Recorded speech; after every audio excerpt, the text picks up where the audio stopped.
In this video, I'm going to walk through the top 3 reasons that we moved away from teaching our flushing dogs a quartering pattern. Then at the end, I'll go over what we moved to and how it's ultimately helped us find more birds. I'm Kyle Blood with Wild North Kennel. Our kennel focuses primarily on the development of wild bird dogs. We're located in northern Minnesota and rough grouse country, which allows us to spend a pretty significant amount of time in the woods each year working and training dogs. Through that time, we've spent literally thousands of hours behind a flushing dog, and through that experience kind of stumbled upon a more natural, more productive way to train compared to a standard quartering pattern. So this video is really intended to share that experience with you and really help you and your dog find more birds and have better hunts. So the first reason that we moved away from training our hunting dogs to quarter really comes down to time. When you think about a trained behavior, there's 2 components of time to consider. The first one is the amount of time up front. So time up front.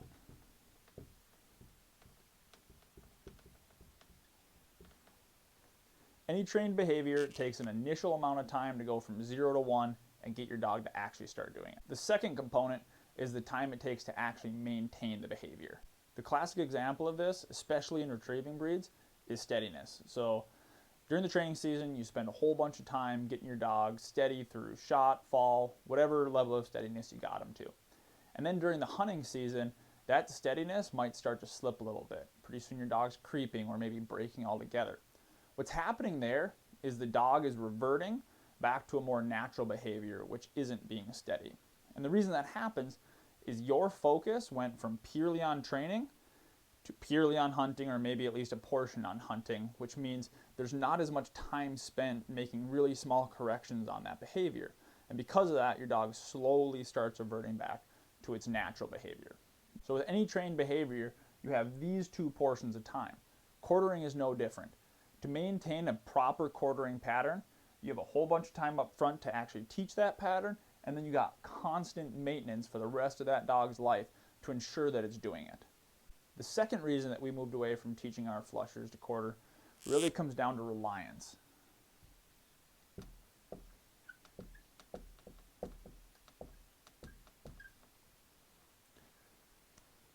So a little bit of reliance on you is good, but a lot is bad. So some reliance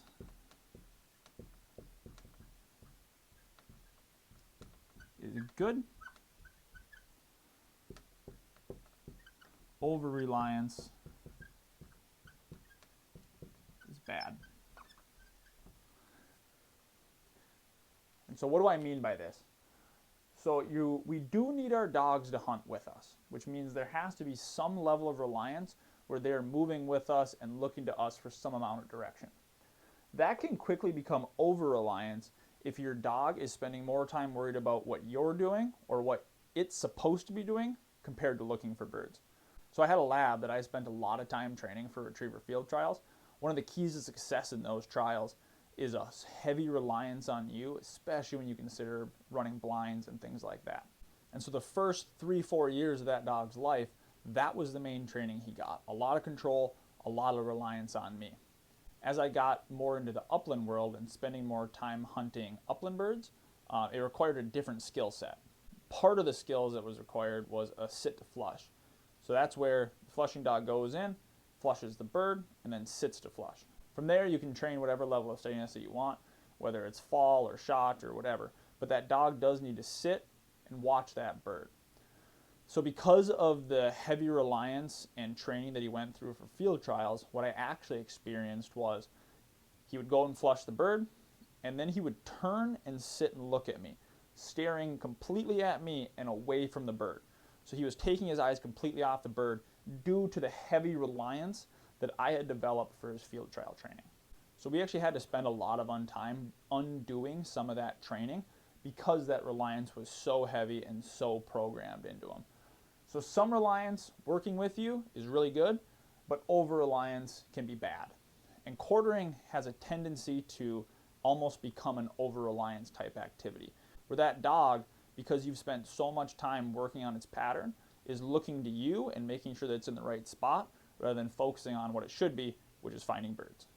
Now, to understand the final reason that we moved away from teaching our dogs to quarter, you really got to understand how dogs learn to find birds. So as long as bird dogs have been around, people have been discussing and arguing about what makes a bird finder.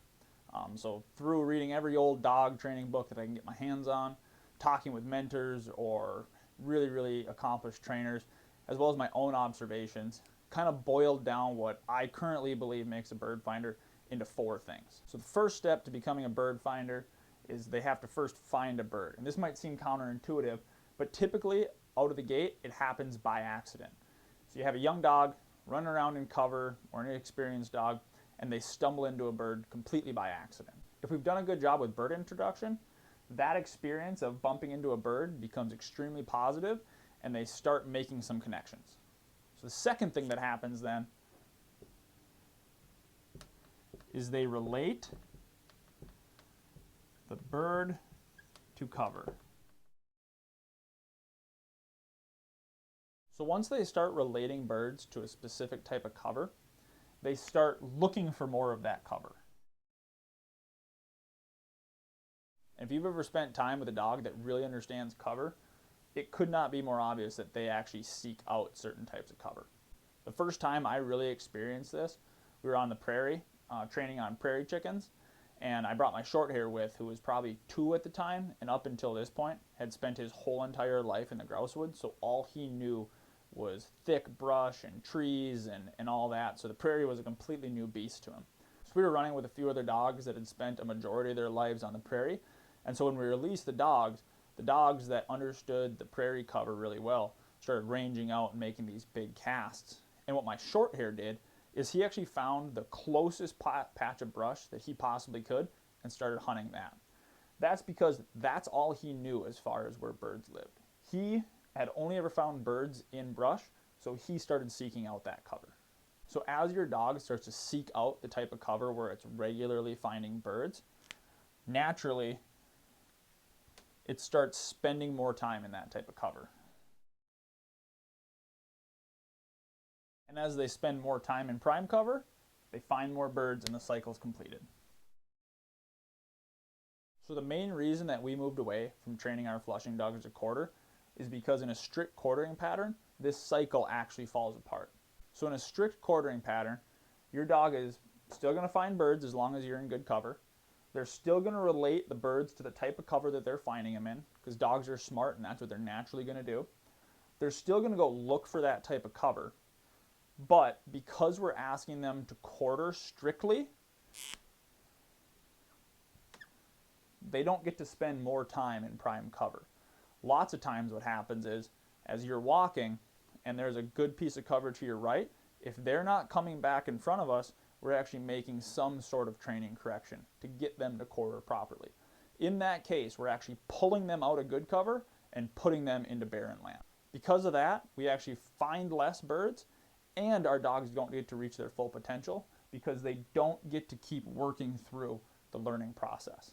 And so the next logical question becomes, if we're not teaching our dog to quarter, what pattern do we teach instead? And this is where we really take a page out of the Pointing Dog Trainer's book. And to be clear, we didn't come up with this. I've heard this talked about in a couple of other groups of some really cool dog people doing some neat things on wild birds with flushers. But I don't hear it talked about in the flushing dog world enough. So what we do is we take the traditional system of teaching your dog a hunting pattern and then taking them hunting, and we turn that on their head. We take them hunting, and we let them learn the birds really well. We let them learn to find birds, relate it to cover, look for cover, and then we allow them to spend more time in that prime cover so they can learn birds better, which then completes the learning process. And then after they start to get really proficient at that, then we move to actually putting in a pattern. The type of pattern that we put in, though, isn't overly controlling. Really all we're asking our dog to do is go with us. What does going with us looks like? It looks like not being behind us, so hunting to the front, and not being out of range. That's it. And by doing that, it actually allows the dog to still complete this learning cycle. Because we're not dictating where it actually goes, we give it the freedom to stay in whatever cover it sees fit for that hunt. I really want to hammer this concept home, so I'll walk through an example of how this might actually look in a real-world scenario.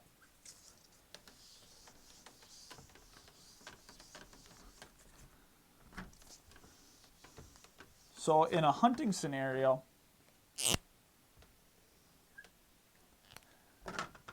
a pretty classic hunting scenario for us at least is we have an aspen edge, and then it butts up against an alder swamp. And within that aspen edge, we might have a few little alder patches.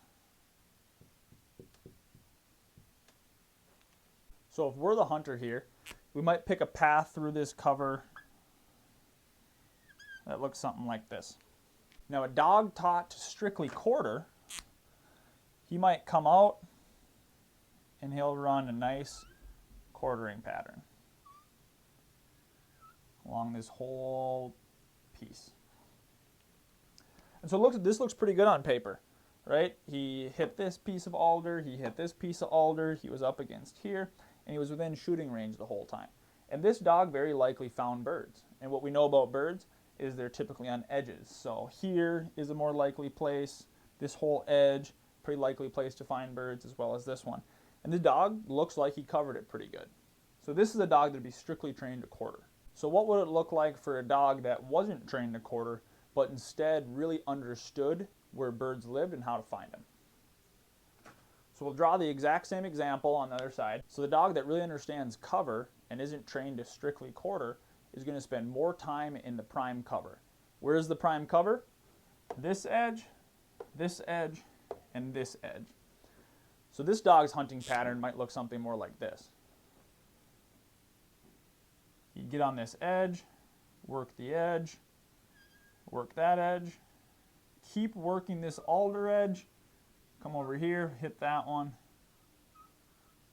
and finish it off. So the main difference here is that this dog spent a lot more time on the actual alder edge than this dog.